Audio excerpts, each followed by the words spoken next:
The Galaxy S line sets the standard for Android phones throughout the year. Now, the S22 Ultra is no different. And honestly, I was super excited when this device was announced. I'm a Galaxy Note user, and it's everything the Galaxy Note is in all but name, right?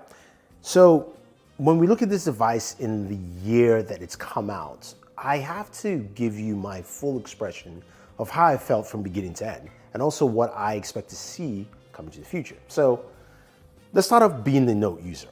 Super ecstatic. It's got the S Pen. You've also got everything the Note usually has, which is all the best tech that you expect from Samsung. 108 megapixel sensor. You've got a periscopic zoom. You've got that super bright display, 6.8 inches. I mean, everything you want is in this device. But let's start with the S Pen. That's where I was just super happy because I love using the S Pen. I love just taking it out.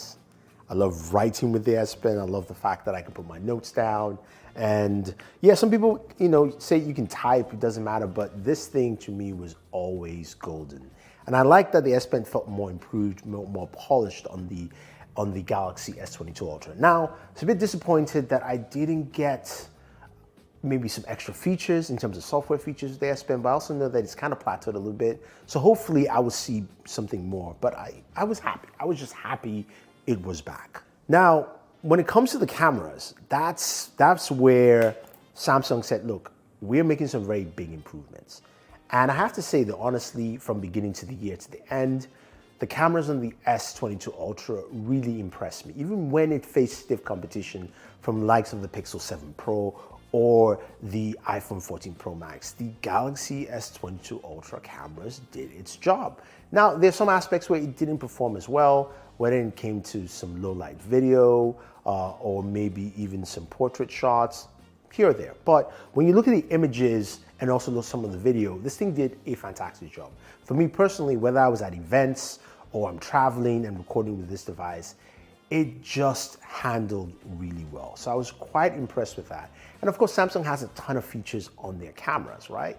And the one that was surprised they didn't actually do some improvements this year was the single shots, right? Which I like the idea, especially if you're trying to make fun, improve content, especially in the social media age. But I'm sure they'll do something for TikTok creation next year. Now, speaking of that content creation aspect, because that's what I do for a living, and that's what a lot of people do now, that's where I felt, again, a little bit let down. So I like the image quality, I like the video quality. Now, maybe not as great as, say, the iPhone 14 Pro Max. Yes, the iPhone still has the best video on the market. I'm just gonna put it out there. But editing content was always a big thing. I mentioned this with the S21. My buddy Warren Bowman, we talked about it. He's like, nah, I don't think so.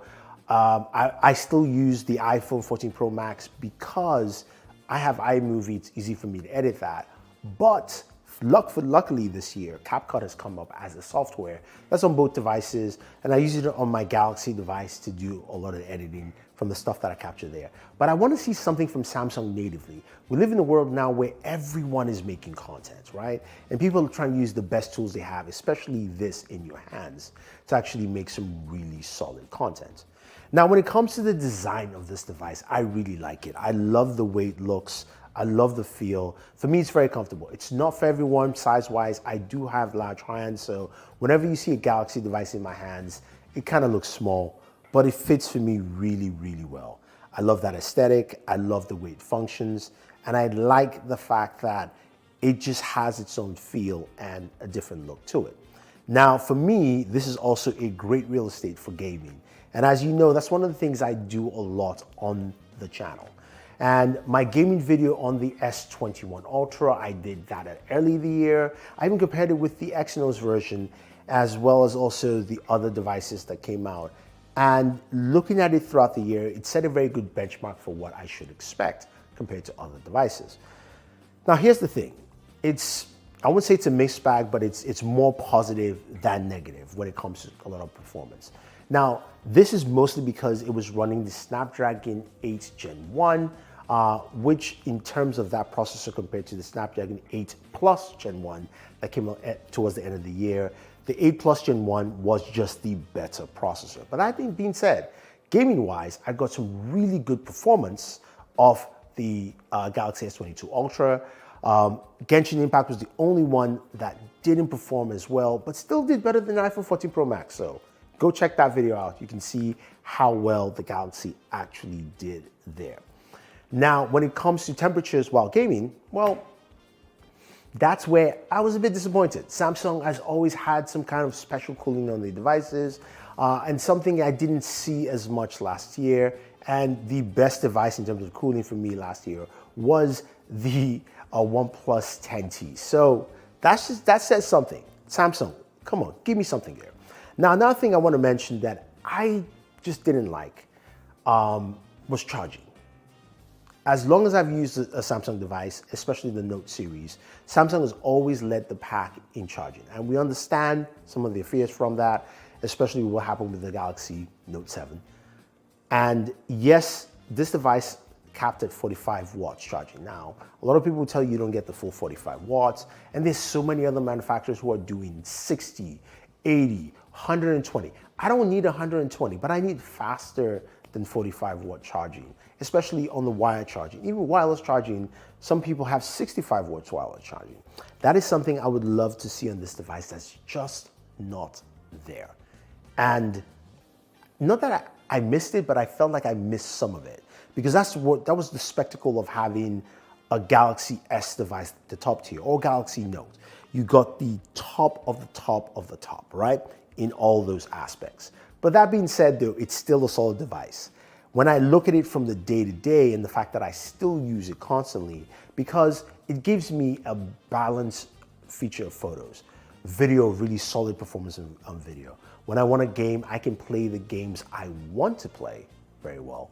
And the battery life is pretty solid with 5,000 milliamps. Yeah, it may not charge as fast as I want, but I still love the way it actually performs. Now, when we look to the future and to see what the S23 Ultra will bring to the table, because that's going to happen in a couple of weeks.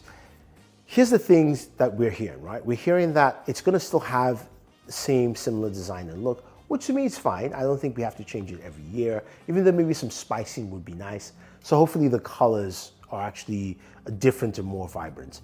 But we're getting a 200 megapixel sensor, supposedly. To me, that's also going to be really impressive because we're getting two telescopic lenses, one 10 megapixel, another one 10 periscopic zoom. So imagery should be good, but I just want to see improved video, and I hope we have that there with this device. And it looks like we're sticking with the 5,000 milliamp battery, maybe 45 watt charging. Hopefully Samsung improves that, but the S Pen will still be included. And for me, I love that. Now, I think overall, when you look at that movement to the S23, I think a lot of things will be software improvements. And the best benefit is that we're going to be getting the Snapdragon 8 Gen 2 chipset, not just on the devices here in North America, but all across the world. So in Europe, in the UK, in Africa, Southeast Asia, wherever you are, you'll be getting that device with the Snapdragon 8 Gen 2 chipset, which performance-wise, as I've seen with the Vivo X90 Pro Plus, which I have a gaming video on, that is impressive. You should see the performance on Genshin Impact on that. Truly amazing. Go check that video out. Samsung supposedly is getting a variant with a higher clock speed as well. So we should be even getting better performance on this device, and also should be getting better battery management. So I can't wait to see how they take what they've done from the S22 Ultra and improve it to the S23 Ultra to set a new standard and goal altogether. So I'm gonna leave you with this, guys. You're gonna be asking, all right, Thunder E, it's been a year. Do you love this device? The answer is still yes. And it does everything I want it to do, and it's not perfect. And I think people need to understand that that's always the case. But if you're looking to go past what you have in here, I think maybe wait till that S23 to see what the S23 Ultra has to bring to the table. And honestly, this is probably a good time to go ahead and make that reservation, because Samsung has put its reservation out. You can do that with the link down below. Get $50 off, all that fun jazz, so you can pick up your device, which most likely will be better than the S22 Ultra. So those are my thoughts, guys. S22 Ultra, a year and beyond, looking at the S23. Let me know what you think. If you have any questions and comments, leave them down below. Otherwise, don't forget to like, share, subscribe, and always enjoy your entertainment.